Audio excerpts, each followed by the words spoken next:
Жәннат бар ма? Бар. Жәннат мәңгі ма? Соңы жоқ па? Енді сендер бір нәрсенің соңы жоқ болуға позволять етіп тұрсаңдар, тогда бір нәрсенің жалпы шегі жоқ болу идеяны сендер возможно дегенге, болуы мүмкін дегенге әкеп тұрсыңдар ғой. Онда неге біз бір заттың бастау шегі жоқ дегенді онда мүмкін емеске шара бересіңдер? Жалпы сендер бекітіп тұрсыңдар ғой, бір зат болуы мүмкін, шегі жоқ оның. Өйткені жәннат мысалы шегі жоқ та. Демек, жалпы шегі жоқ деген идея уже абсурд емес. А почему и нет деген қалып қалады дейді. Осы жерде ғалымдарымыз, жігіттер, бір-екі жолмен жауап береді. Ғалымдарымыз айтады, бір заттың дейді, таусылмау идеясы мүмкін дейді. Бірақ бір заттың басы жоқ, басы жағынан таусылмайды деген идея бұл мүмкін емес дейді. Почему деген кезде, сен өзің қараш дейді, сенің ақылың позволять ете ма? 1, 2, 3, 4, 5, 6, 7, 8, 9, саны бітпейтіндей санай беруге ақылың позволять ете ма? Бірақ сенің ақылың позволять ете ма бұл алдыға жүруге? Минус 1, 2, 3, 4, 5, 6, минус 5, минус 6, минус 7, саны 7 позволять етпейді, как будто в одну сторону жүреді бәрі. Қалай? Мен саған айтайын, қанша килограммсың? 65 па? Неге сен минус 65 емессің? Почему решили, что мы 65? Почему ты не решил, что это минус 65 деп атайсың? Почему она вот так идет? 1, 2, 3, 4, 5, 6, 7, 8, 9, 65. Неге сен, почему адамдардың ақылы бәрі соған келісті, то, что 65 деп айтуымызға? А неге сен минус 65 деп былай қарай жүрмейсің? Потому что адамның ақылы түсініп тұр дейді. Алдыға қарай жүру ол без толку. Потому что сен бір нәрсенің басы болса, бітпеуге ықтималдық бар дейді. Бірақ бір нәрсе бұлай бітпейтіндей болмайды ол дейді. Сондықтан да жәннат пен тозақ мәңгі болады деген идея мүмкін дейді. Бірақ бір нәрсенің басы жоқ деген идея мүмкін емес ол дейді. Түсініп тұрсыздар ма? Бұл дейміз. Бұл типа дальше. Жоқ, бұл шешілген бұл солай. Түсініп тұрсыздар ма? Сондықтан да тозақ пен жәннат позволительно да, бір нәрсенің басы жоқ деу, адамның ақылы бармайды оған, бармайды. Сен мысалы бір нәрсенің санын 5 километр деп айтасың. Неге 5 километр? Почему сен изначально терминді минус 5 километр деп қоймадың? Потому что сенің ақылың түсініп тұр, алдыға қарай жүрмейді ол негізі. Бәрі бірақ ақылың қабылдап тұр, былай қарай жүре беру. Дұрыс па? Сенің ақылың қабылдай ма бір нәрсенің басы болмауын? Қабылдамайды, бірақ сенің ақылың қабылдайды. Егер сен оған 1 деп бастап берсең, ол тоқтамауға ықтималдығы бар да. 1 дейсің ғой.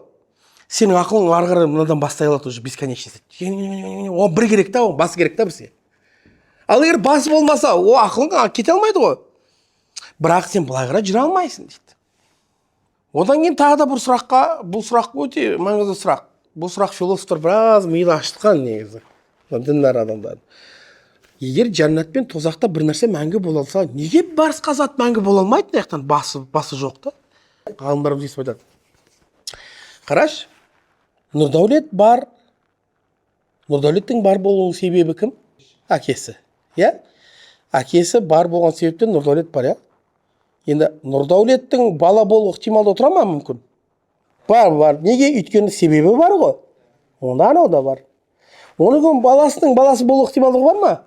Бар. Неге? Өйткені оның баласы себеп болады да, оның баласына анау себеп бар да, шыға береді. Ал енді сен басқа қарай. Типа, сен себеп боласың әкеңнің бар болуына? Жүрмейді ақыл. Бұлай жүре береді, потому что мынаған тіреледі. Мынаған тіреледі. Мынаған қалай жүреді ол? Қалай тіреледі ол? Мүмкін емес ол дейді. Так что, мұсылмандар тозақ пен жәннат Алла Тағала айтып тұрған кезде мәңгі деп ойлама, бауырым, ақымақтық айтып жатыр мұсылмандар деп. Бұл настолько тонко Құранның сөздері айтылған. Сен уже сенуің керексің, ол Алланың кәлемі екен. Потому что бұл настолько тонко Алла басы бар деп мәңгі деп айтпайды, бірақ жәннат мәңгі, соңы өтпейді дейді. Бұл настолько, бұл сондай тонкий нәрсе да. Одан кейін тағы да мынандай жауап бар. Мысал дейді, мен айтатын болсам, Нұрдәулет,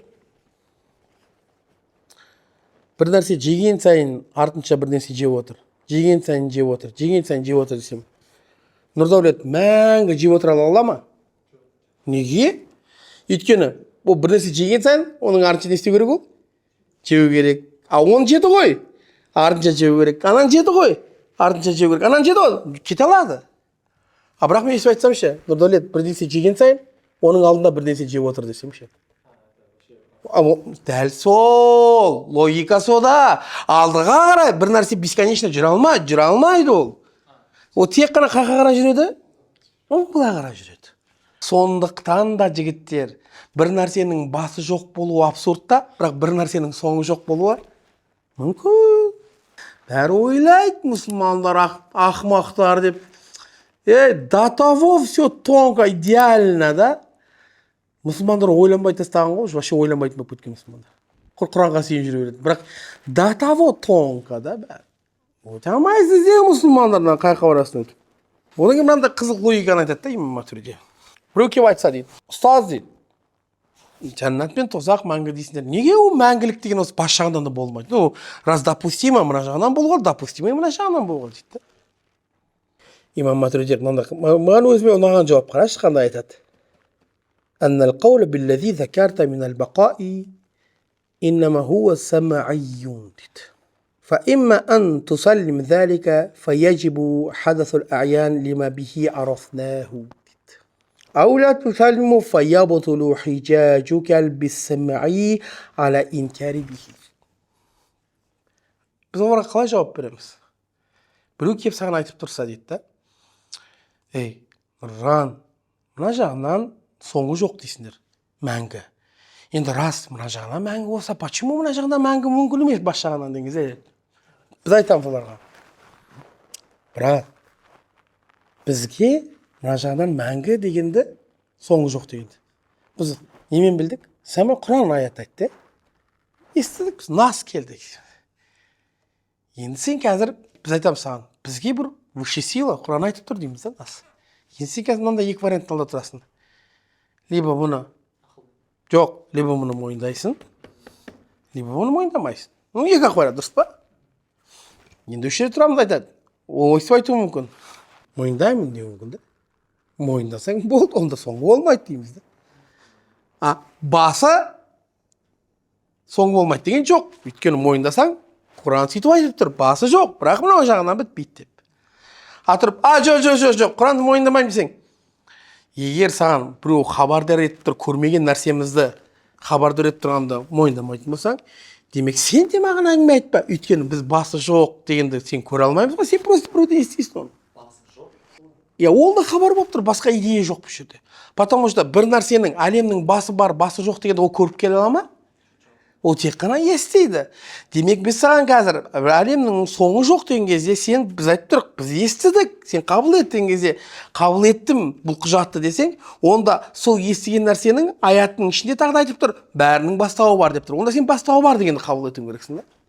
Ал егер тұрып, жоқ, бұл сөзді қабыл етпеймін десең, онда сен демек маған қазір біреуден естіп, ол сен көрген жоқсың ғой. Ол пәленше көрді, пәленше, ол тек қана ести алады ғой. Есту арқылы алып келген құжатыңды, онда сен де жоққа шығарып тұрсың. Потому что менің есту арқылы мойындатқан құжатын сен жоққа шығарып тұрсың. Демек, сен өзіңдікін де жоққа шығарып тұрсың. Басқа вариант жоқ. Имам Матурidi айтады, простейший айтады, қарашы. Инна кулля харакатин ва иштимаин нуширу илайхи хуа нихаяту ма мада мин залика ан-нав'. فمحال وجود النهاية الماضي بلا ابتداء له дейді. Сен әрекет көріп тұрсың да, қозғалысты. Сен қашан қозғалысты айта аласың? Бірақ ол тыныштық деген болса, то есть тыныштық болған, то есть бітті, тыныштық деген кезде сен айтасың, қозғалыс болыпты ғой дейсің да. Демек, осы жерде тұрады да айтады, сен қазір біз көріп тұрық қанша нәрсені. Оларға үкім беріп жатыр. Қозғалып тұр, тыныштық тұр деп. Потому что алдыңғы күй таусылған Себептен ғой. Демек, біз қазір бір нәрсеге үкім беру үшін оның басы тоқтау керек та. Басы басталып, тоқтау керек. Әйтпесе сен бере алмайсың қозғалыс. То есть бір нәрсе мәңгі қозғалып тұрса, сен оның қашан білесің қозғалыс екенін? Қашан сен оның қозғалыс екенін білесің? Тоқтаған кезде ғой. Демек, ол қозғалыс басталды, тоқтады, одан кейін не басталды? Тыныштық басталды ма? Демек, ананың қозғалыстың басы бар болғаннан кейін сен оны айырып тұрсың оның тыныштық пен қозғалыстың арасында. Бірақ енді жігіттер, бір нәрсенің басы болмаса, сен бір нәрсеге үкім бере аласың? Бере алмайсың. Ол жоқ қой, өзгерді деген жоқ сол идея. Мен мысалы айтайын, Нұрдәулеттің басы жоқ деймін. Жоқ, андай мағынада емес басы жоқ. Жаралған. Менің де тууымның бары жасы жоқ та, басы жоқ. Бірақ мен Нұрдәулеттен үлкен ба жасым? Қалай жасым үлкен болады, егер екеумізде бұл разницаны таба алмауымыз керек біз уже. Егер екеумізде де басымыз жоқ болатын болса да. Разница шықпайды. Онда басы жоқта ешқандай айырмашылық жоқ. Қашан мен Нұрдәулеттен үлкен бола аламын? Екеуміздің не болса? Басы болса ол. Егер сен әлем мәңгі дейді болсаң, жігіттер ешқандай нәрседен айырмашылық болмау керек. Бірақ біз бұл әлемде уақыт санап келе жатырық па? 1 жыл, 2 жыл, 3 жыл, 4 жыл, 5 жыл, 6 жыл, 7 жыл, 8 жыл, 9 жыл, 10 жыл санап келе жатырық па? Санап келе жатыр. Демек, бір нәрсе бітіп, бір нәрсе басталып келе жатыр, бір нәрсе бітіп, бір нәрсе басталып келе жатыр. Демек, бұл әлемнің несі бар? Бастауы бар. 4 мезгіл бар ғой.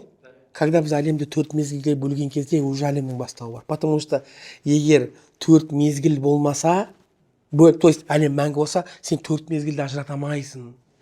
Потому что, чтобы мәңгі болмаса, вот так вот. Қыс, ол көктемге өтпейді. Значит, қыс біткен. А не бітеді, оның ішінде уже не мәңгі емес. Бүгінгі сабаққа осы жетеді, иншалла, құрметті жамағат. Мұнан қорытып, нетіп алыңыздар. Алла нәсіп етсе, бұны жалғастырамыз.